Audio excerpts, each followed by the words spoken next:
episode of Forbes India COVID-19 Warrior Series, a show where we bring to you the stories of those who have been working relentlessly on the ground and behind the scenes to help people in need. When the whole country recently battled with the second wave, these volunteers came forward to support others. We at Forbes India recognize such saviors.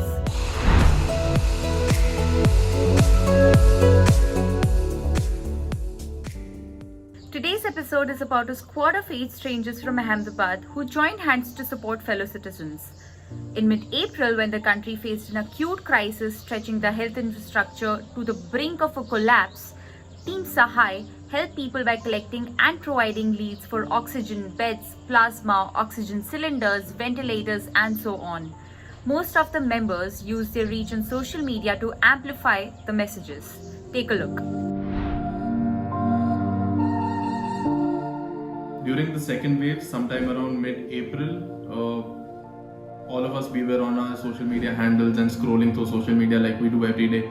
And we saw a spike in the number of inquiries for hospital beds and people not being able to figure out what medicines to take. There was a sudden spike overnight where all of us sort of got together on a WhatsApp group and we decided, hey, if we don't help right now, when would we?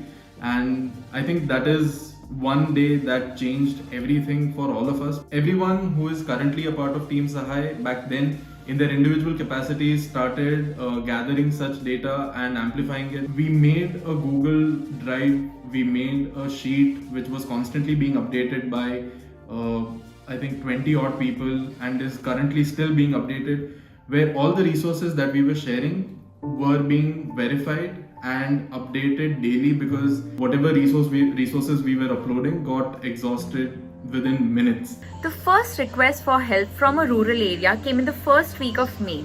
A volunteer from Data, a small town in Banaskantha district in the state, got in touch with the team and told them about the shortage of resources at primary and community health centers. One of the team members of Team Sahai, Zeel Shah, who's a lawyer by profession, tells us more.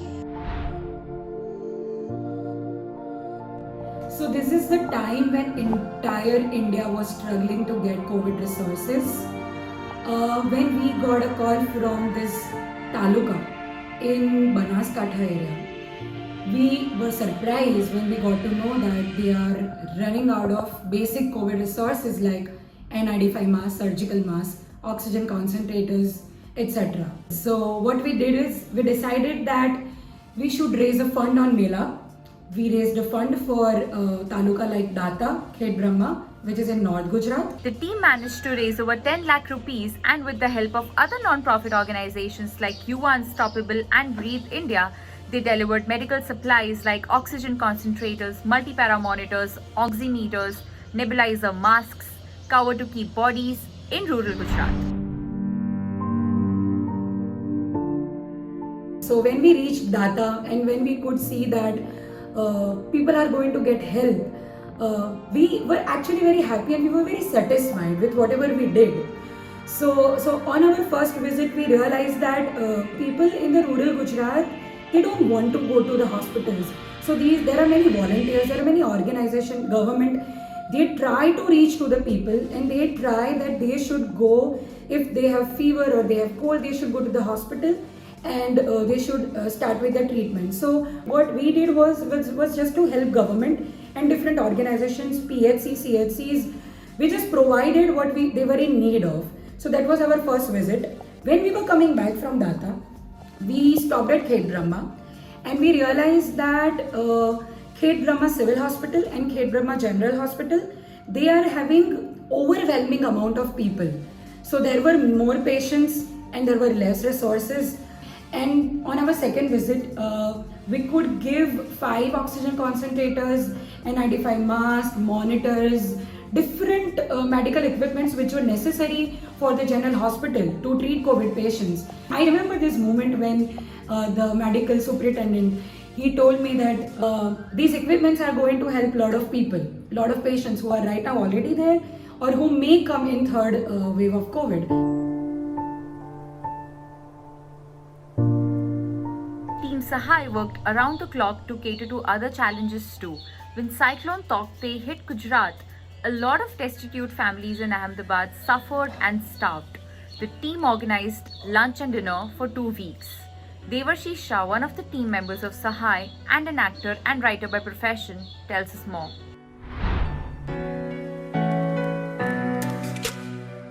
As a group, as an organization, as a movement, didn't know that what should we do, but we wanted to help in whatever capacity we can and we could. So we started small drives.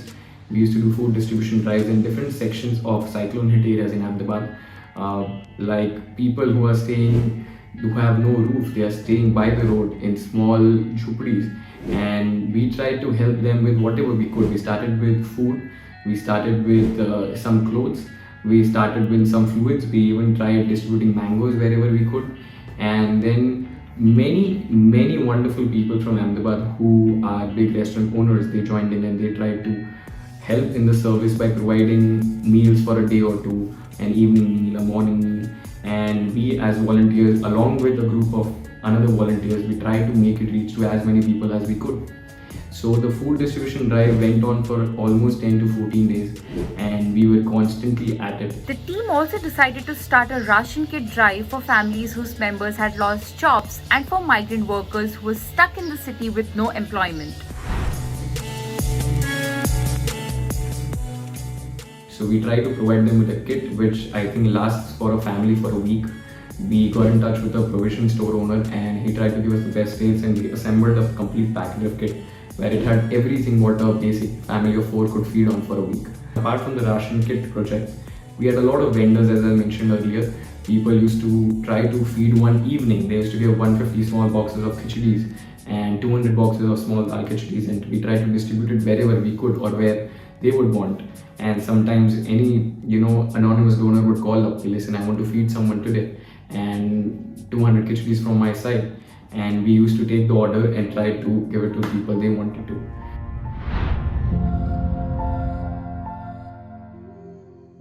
The Nagar Palika authority, they informed me that there are ASHA workers who are going to different villages, and their role is to go and check the patients who have fever or who have cold, and then they were writing it in the note that these people have this amount of fever, they have cold, and then the medical team will go and check on them. So that time they requested if you can help with the oximeters. So my team, we raised another fund and we got oximeters from donors of United States of America, and I remember that when we distributed these oximeters to ASHA workers, they were being taught how to use oximeters, and these all ASHA workers went to different homes in villages, and they were tracing patients who were having less oxygen. Team Sahai started off as a COVID-19 movement to tide through the second wave, but now the squad plans to keep the platform active for such social causes and help people in need even after the COVID-19 crisis is over.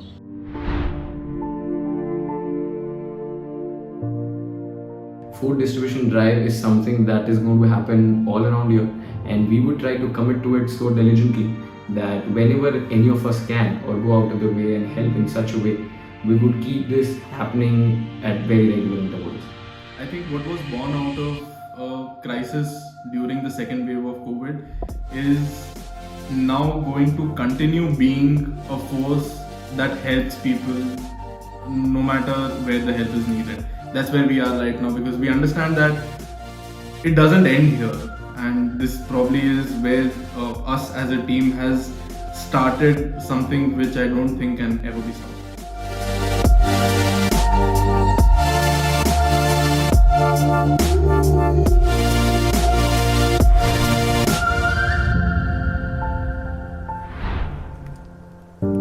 If you like our content, don't forget to like, share, and subscribe to our YouTube channel. Thank you.